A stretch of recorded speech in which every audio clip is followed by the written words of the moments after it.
Hola, Mina-san, Coqui-san here, looking to talk to you about branding. Excuse me there.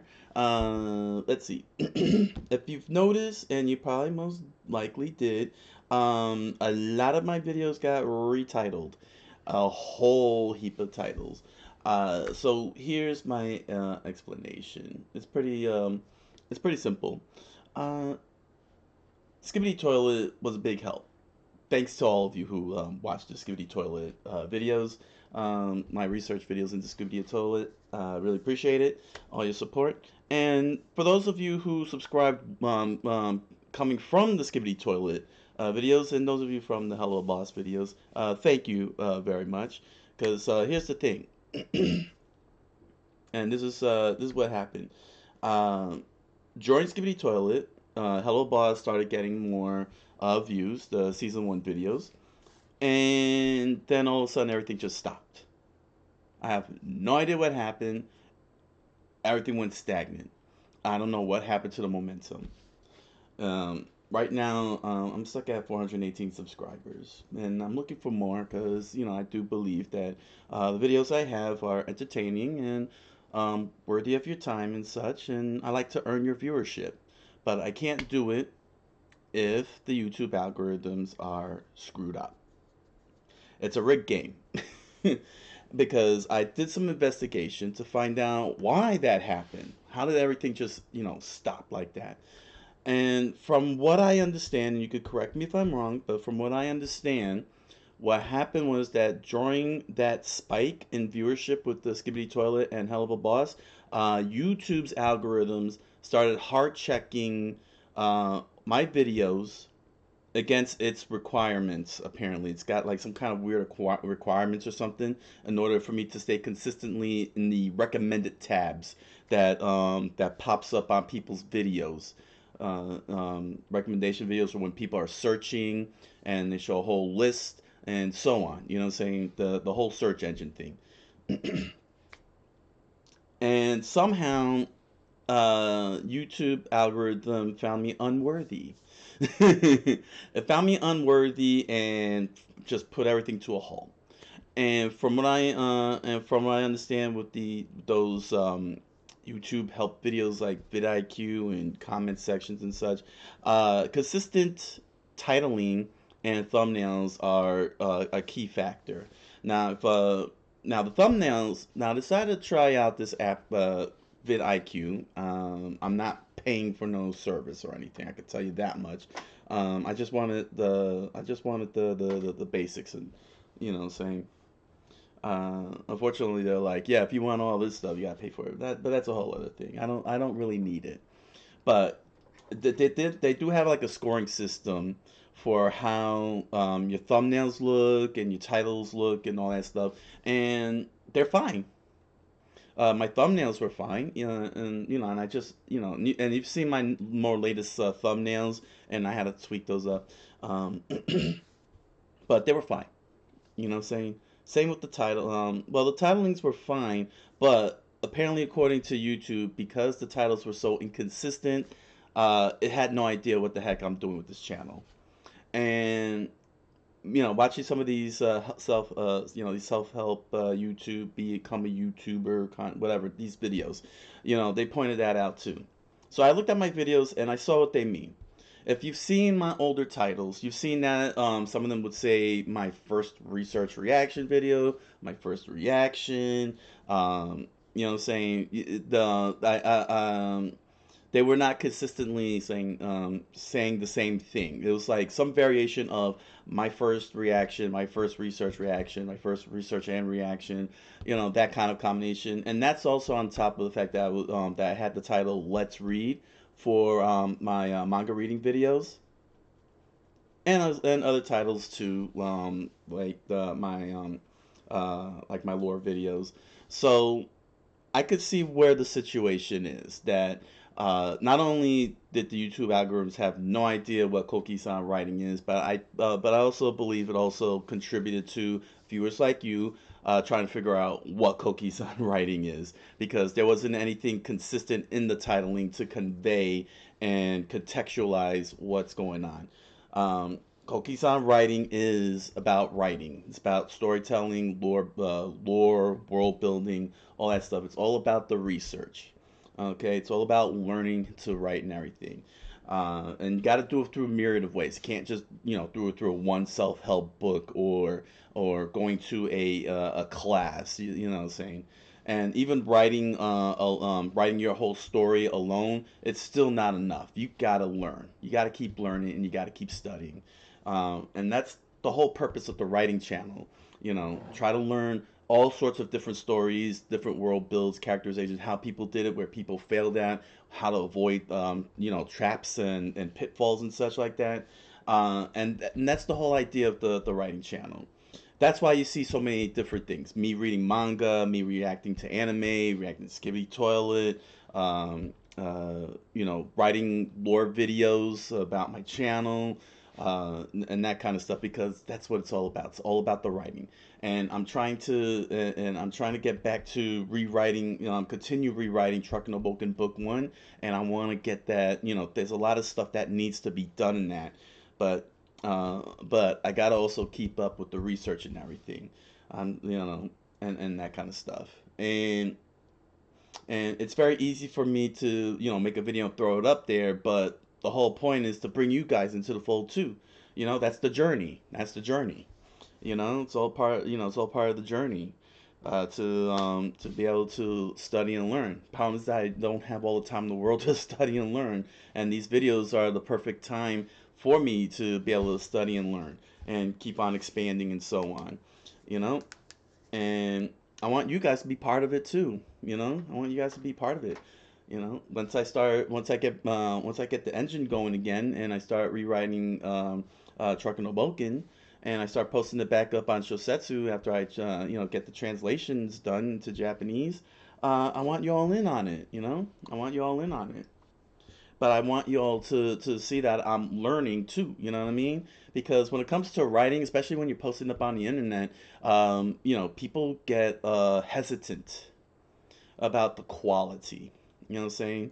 And I want to bring out the quality in my writings and so on. I still got to rewrite Arcana Magi over on FICTIONAUT.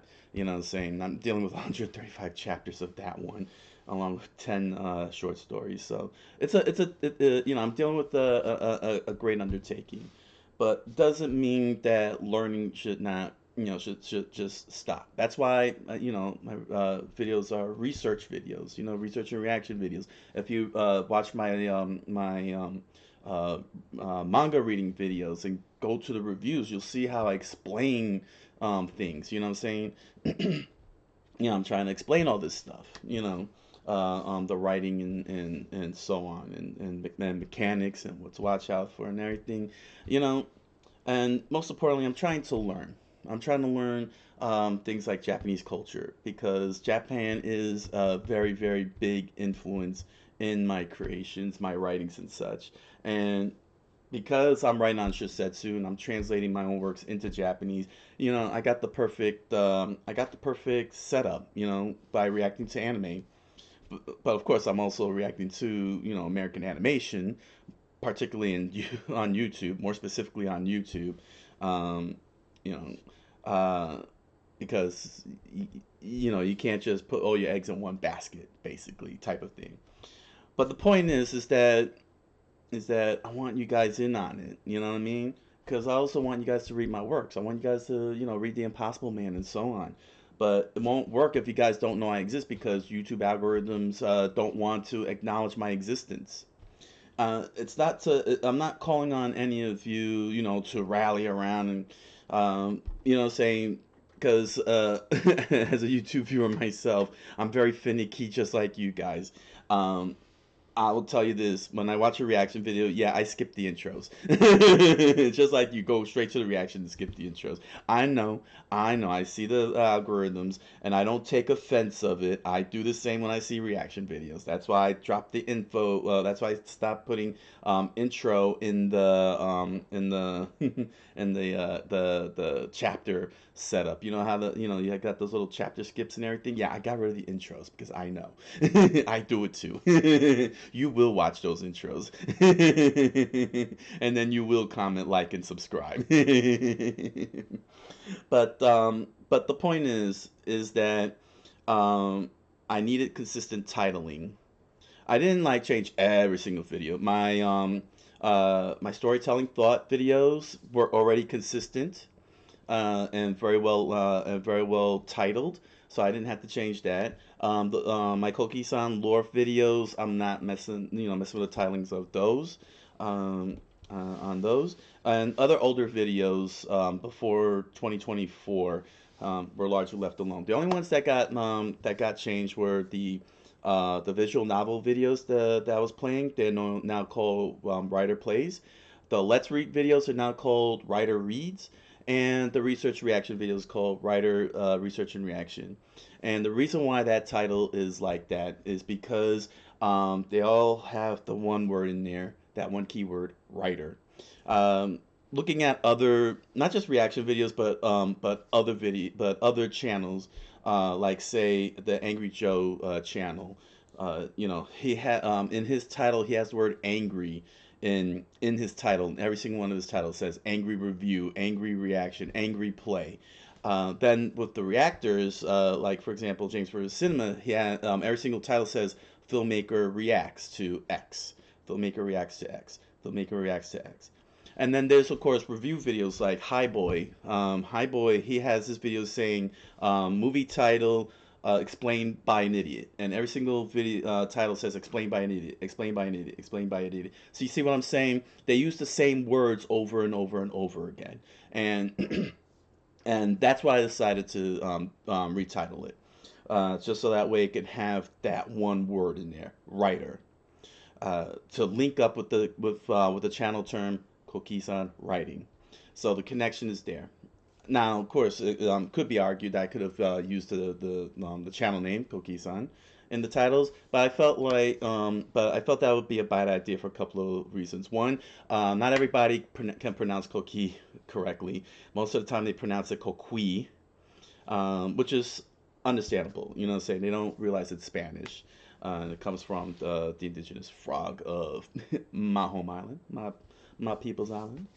Um, then there's also the big question of what is a Koki-san? How do you explain that? You know what I'm saying? How do you explain the logistics behind that name and everything? So by saying writer, one, they'll see that the channel name is called Koki-san Writing. So they see that the title of the shows all say writer. One, writer is a person title, a title of a person would have. I am a writer, which makes sense, and I am doing research and reaction. I am reading.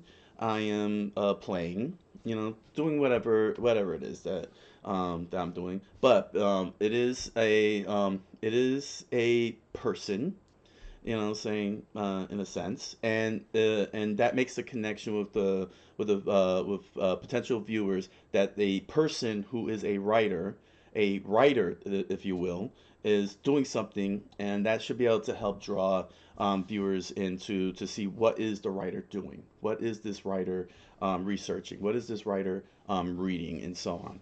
Not only that, but it also help link all the videos that with their previous titles did not link with each other. Like Let's Read was not linking up with Research and Reaction. The Danganronpa gameplay was not linking up with the manga reading and the research reaction. So by saying writer plays, writer reads, writer research and reacts, there is an action going on from the writer, and it involves writing. There you go. So consistent naming. I rejiggered the tag, so I'm hoping that this will satisfy the algorithms. I hope it satisfies the algorithms, and it will get me back into those recommendation tabs throughout YouTube to draw in more viewers. I have received. I do want to note that I have received plenty of compliments from viewers. Thank you all. Thank you very much. I really appreciate your support, your viewership, your fandom. Most definitely your fandom. I welcome your fandom.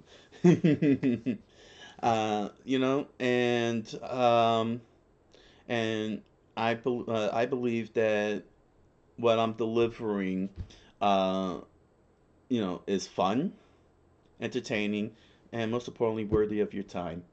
And and I look forward to continuing to entertain all of you and having fun. Because let me tell you something. Let me tell you something. Let me tell you something. I hope you're listening very carefully. I'm watching anime. I'm reading manga. I'm playing video games. And I'm having a hell of a lot of fun doing all that. I'm having a hell of a lot of fun because let me tell you something. When I was writing Arcana Magi for 10 years, for 9 years, and while also game designing Splatterbomb and Savage Strikers, I had no time for reading manga. I had no time for playing video games. I was lucky enough to squeeze time for anime, but it drove me nuts because I had to do all that while juggling a 9 to 5 job.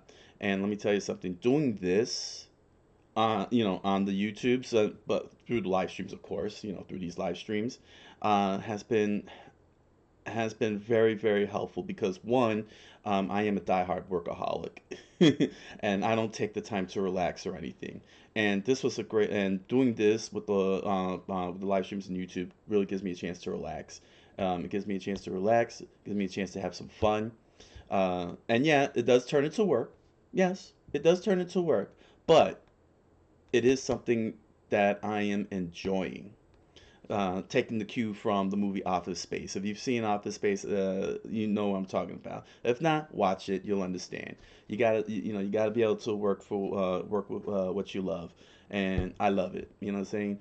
Watching anime, watching some YouTube animations, seeing trailers, playing video games, reading manga for all of you, and I'm doing this for all of you too because I'm putting those videos up and I'm letting you guys watch me be entertained, and I'm hoping, and it's my hope that it entertains you too. Try to do my best to talk about it and so on. You know what I'm saying? Uh, you know, but that's the point. But the point is that I'm having fun. If I'm not having fun, you won't have fun. You know what I'm saying? Because that's the whole point of the YouTube videos. You want to see people have a good time, provide insight and information, and and in turn you have fun and you get some insightful information you probably never even thought of. That's the way it's supposed to work, and that's the way Coqui-san writing is supposed to work. But the naming conventions on those titles um, is making YouTube look the other way, and the YouTube algorithms, let's admit it, it's rigged. It's a rigged game.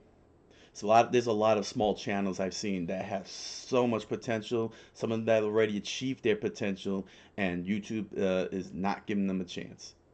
They're not giving them a chance, and I'm in the same boat with them. And it's very competitive. That's the fun part. The fun part is the competitiveness.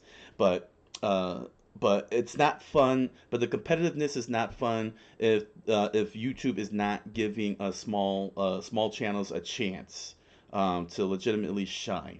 You know what I'm saying? Give us the stage to stand in front of everybody. The vast majority. The PewDiePie numbers, the Markiplier numbers, and give us a chance to convince them that we're just as good. You know what I'm saying? They're not giving us that opportunity. We got to make our own opportunity, and that's what I'm trying to do here. Retitling, updating, upgrading my thumbnails, even though they're perfectly fine the way they are. It's all part of the growth. It's all part of the growth. It's all part of the grind. But I got to make opportunity for myself. You know what I'm saying? Because YouTube ain't offering it.